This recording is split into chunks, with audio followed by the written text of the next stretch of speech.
Hey there. Okay, sorry, let me get comfy here. I am sorry if I ramble or don't look at the right spot or still trying to figure out how these work. So anyway, there's been a lot that I've wanted to talk to you about. Besides finding you having RP, some of your experiences are just so heartbreaking to me because I have been there, and I never found anyone who mirrored quite the way you did, especially on one specific incident. So I'm going to do my best not to ramble. I'm going to try and kind of streamline the story and keep it more in kind of a poop related thing. Yeah, we'll see if I succeed. So if you see me looking down, it's because I made notes. I didn't want to get started and get flustered. So I'm going to start with this. This is a picture of me at 25. No, actually, I think it was 31. And that's my mom, and this was on my birthday, shortly before everything happened. And as you can see, this is hospital tape, that plastic stuff. I don't know if you can see that. That my family was getting so mad that I was being treated like a number and not a person. They started plastering the walls with pictures of me. So I want to start there because that's the old me. Alright, so I have had stomach problems my entire life, starting really young. No one really could figure out what it was, and it was just always there. My doctors used to refer to it as dumping. I would eat and the food would go right through me in speeds that are just, I don't even know how they're possible. Now I believe they call it IBS with diarrhea. So yeah, at 25 I started rejecting food, certain foods. Like for a while, it was like a 2-year period I couldn't eat beef. I would vomit immediately. And I went through a few foods like that, starting at 25, which was also the onset of a bunch of other symptoms. So yeah, and for the next 6 years, the vomiting and the dumping got way worse. I sometimes averaged about 22 poops a day. Yeah, didn't matter. Just always went through me if it was liquid or solid. Didn't matter. Yeah, and basically I lost a ton of weight, and I went from a solid muscular build at 115 to a very frail 92 pounds. And in 2004, I suffered a spontaneous pneumothorax and went in, and yeah, that we won't go too far into that. But basically, that landed me in the hospital, and then my lung refused to stay up, and it just kept falling and falling and falling. So I was in there for a while, and I started complaining that I wasn't pooping, and the doctors and nurses were just ignoring me, just plain ignoring me. And I tried to explain what my average was my entire life, and that this is very abnormal, and I was just ignored. So this is when I was starting to get pretty sick. This is with one of the chest tubes. And then this is where I started hallucinating and kind of coming in and out of my mind, basically. And my family and friends were trying to tell the doctors that something was wrong because I became really aggressive. And I guess the way I look, has always been a problem with doctors. They assume I'm drug seeking or whatever. And so they assumed I was just that much of a bitch all the time. No. So I forget how many days in, but they came in one day and my eyes were yellow and my skin was starting to turn. My nose was blue, which, you being a nurse, you should know is cyanosis. So they immediately rushed me to the ICU and found sepsis, and I fell in a coma.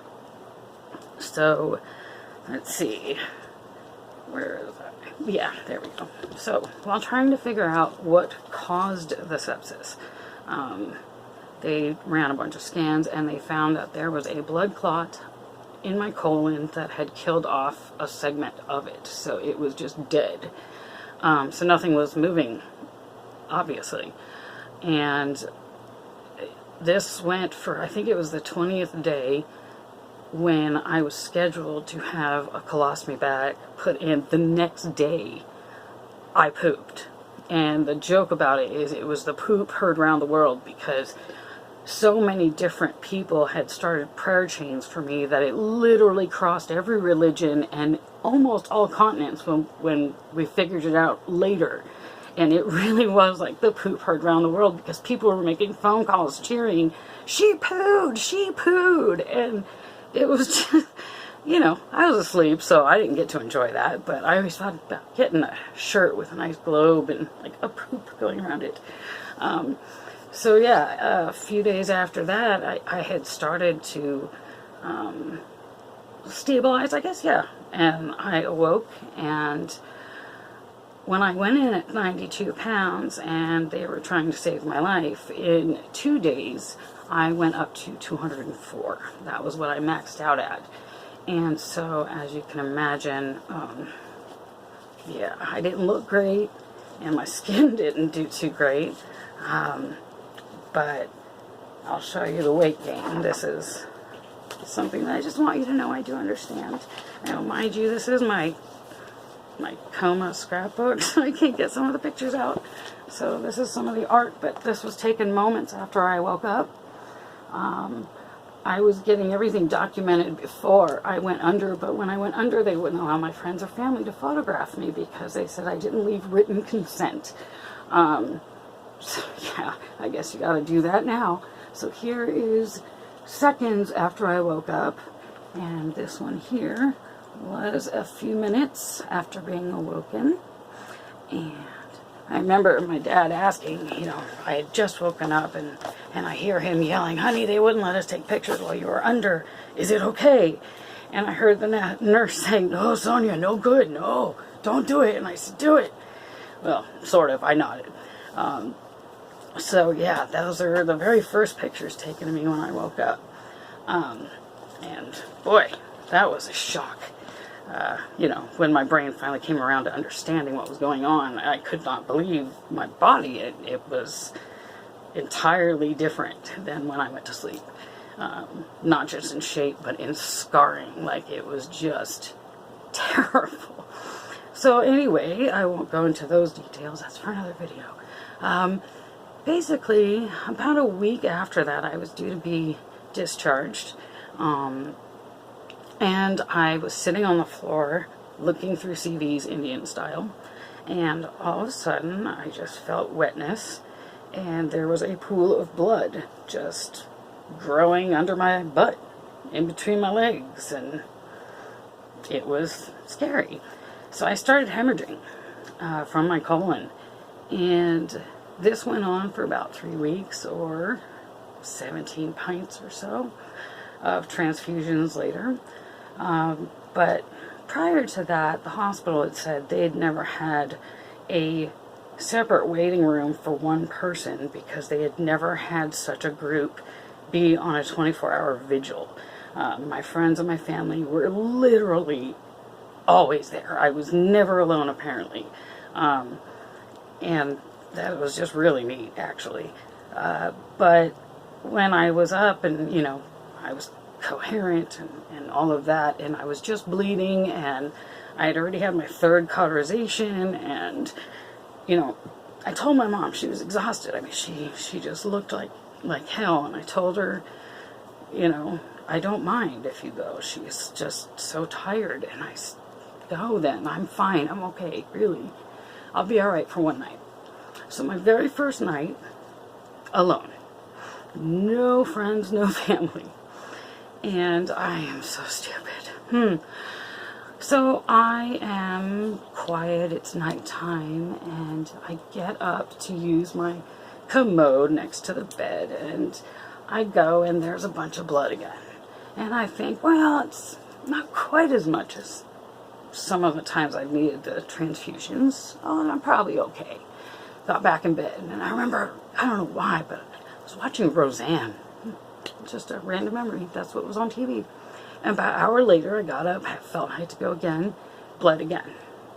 And again, I didn't want to be a bother. It was so quiet in the ward. It was the middle of the night. Everything was dark.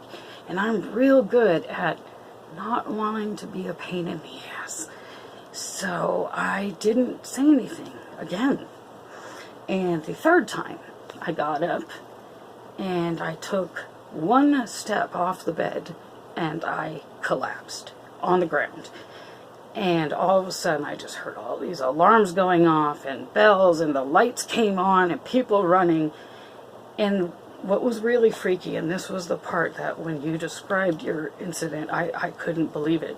Because no one's been able to tell me exactly what happened that caused this. But when I hit the ground, I remember sweating. I remember panic. And trying to call my mom. Only I couldn't speak.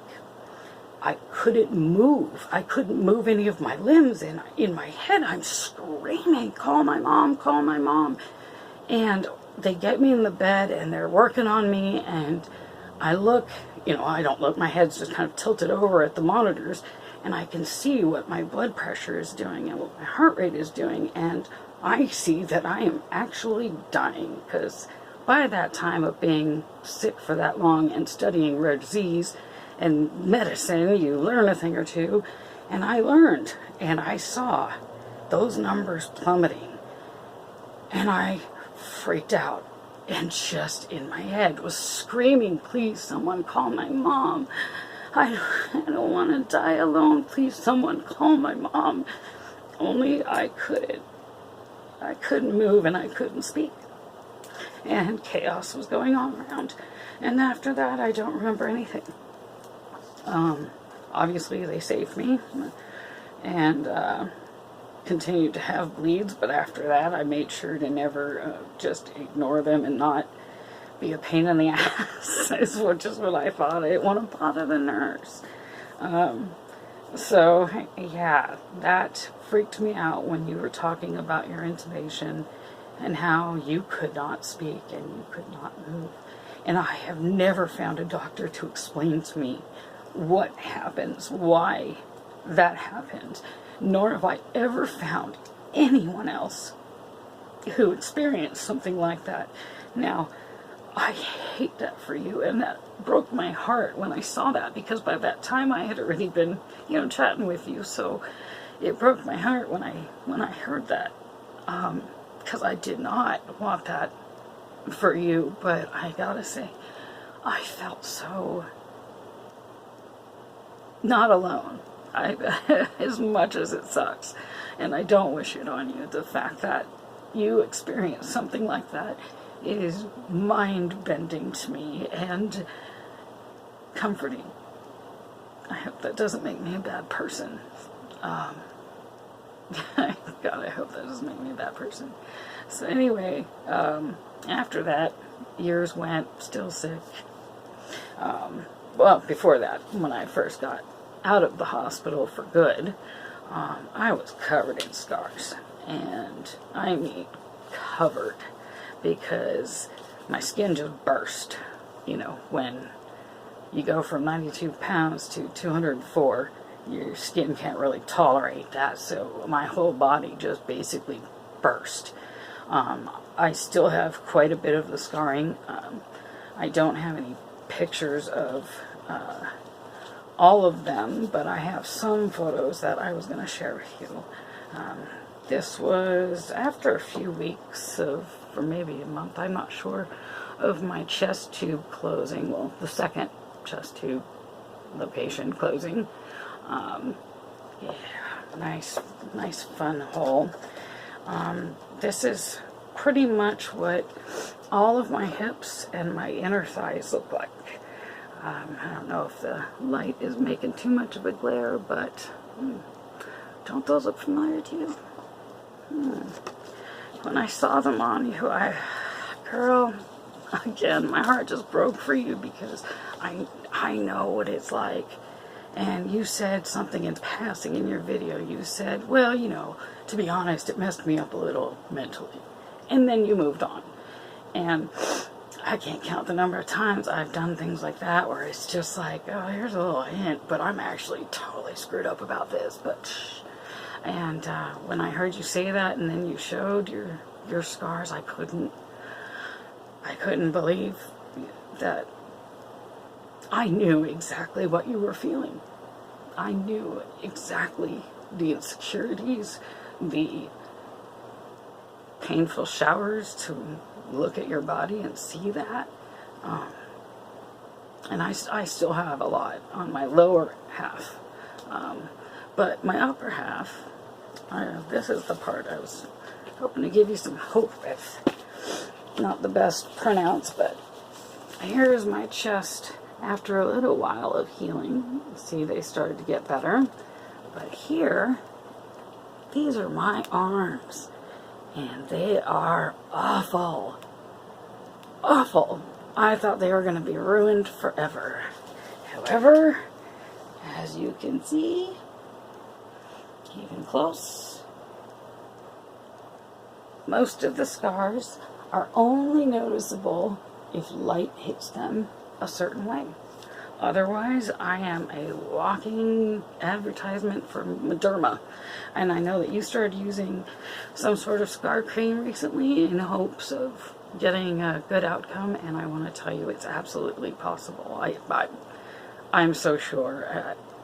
And it doesn't have to be Mederma. Any of them, I'm sure, are probably really good. And you may not ever have the skin back all the way. And that can be heartbreaking and really hard to come to terms with. Especially when people make comments like, ew, what the fuck happened to your chest? Or, ew, what's wrong with your thighs? Yeah, thank you. Because I'm not already insecure about the scarring. So, yeah, but you learn to live with it. And it's not all bad because it will get better looking with the creams. Probably not great, but better. You can hope for a lot better. And I just wanted to make sure that you knew that you are so not alone in what you're going through. And though our symptomology and experiences that led to these commonalities may be different, you are so not alone. I was 25 at the onset. I'm now 45. Well, in a few weeks. 3 weeks. 3 weeks, I'm 45. 2 weeks. Whatever. And I have been sick for this long, and I didn't get diagnosed till last year. But after the coma, we applied for Social Security disability and Medicare because I had over $500,000 bill. Nobody wanted to accept that, so I was denied. And in fact, the first denial we got while I was still in the hospital said, lack of verifiable evidence of illness. Okay, you didn't even open the goddamn file. What? Lack of verifiable evidence of illness. Yeah. Anyway, my mom, just a lay person, refused to give up. Everything seemed like people would rather I just drop dead than cost them more money, and she wasn't having it.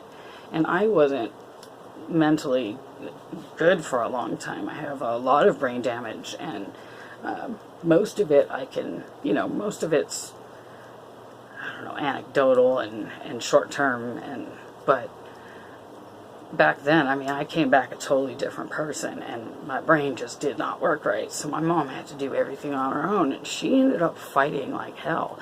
And she ended up going to the Court of Appeals and fighting it and won. And she won me Social Security disability and Medicare coverage. But for 2 years, I couldn't work, obviously, and what's crazy is my mom had a stroke in '97, and I had been her caregiver as she recovered, and as she slowly got better, I slowly got worse. And so we ended up with reverse roles. But when I went into the coma at that point, I had been working 4 jobs and fully supporting her. And now I came back and she had to take the reins, and just, boy, she made me proud. That her brain came back so far. It was just incredible. So I couldn't be more proud of her. I mean, so when I heard that you lost your insurance and saw that you guys were trying to figure out how to get you treatment and care, again, heartbreaking. But, you know, if you or your mom ever have any questions about how to take on the legalities of it or anything like that, my mom would be a great resource. If you have any bad moments with your scars or your health or anything like that, I'm a good resource. And I know trying to stay positive all the time is something that I spent, 15 years of my illness doing, hiding it and just never letting anyone see me cry or any of that. Like, just entirely hid that part of it. Like, I told people I was sick, but they just didn't see the emotional side of it. And you seem to be very similar. Your demeanor, you're the sweet and kind person, and you don't want to put others out. And so I just want to let you know, you don't ever have to worry about that with me. If you're having a bad day and you just want to say, this sucks, this is so unfair, I hate what my body looks like, I hate that these meds are making me bigger and then smaller, I hate that I live in a perpetual state of fear. Dear Lord, honey, I know it so well. And it is so scary on just every day. Just every symptom, every new symptom. Oh shit, forget about when the new ones start. It is so scary. And people really don't understand what it's like to live in a perpetual state of fear, even if you're capable and strong enough to shove it down and carve an experience or quality of life for yourself. It doesn't mean that fear's not there every time you feel really bad or something else goes wrong. And that is something I definitely understand. Especially with this disease, and it's so varied. And I do not have the same symptoms as you for the most part, but I have the same understanding. And at 25, I got sick. At 31, I flatlined 3 times while in a coma. And I've had PTSD since. And people don't understand, why aren't you just happy you're alive? Why can't you just be happy? I am happy I am alive. But unlike somebody in a car accident, this doesn't go away. You don't have the incident and then heal from it and then physically and then do the work and mentally recover from it. This is an ongoing fight and battle with an illness and a body that struggles. So I just wanted to let you know, you are definitely not alone, and I hope that by sharing this with you, this part of my story, that maybe you'll feel like you just got a big old virtual hug out of it, and you feel a little less alone out there. And if I was anywhere near you, honey, I would be sitting at your bedside right now making poop jokes all day long, because poop killed me, and it also saved my life. So my life is very much about poo a lot. So, yeah, I'm sure it was a little weird having someone like me just ask you randomly about the size of your colon, but I hope you got a giggle out of it. Because I did. Okay, honey, I hope you are faring well tonight, and if you need me. You might not know me in person, but if you need me, I really am your sister in all this. Okay? So, big hugs. Bye.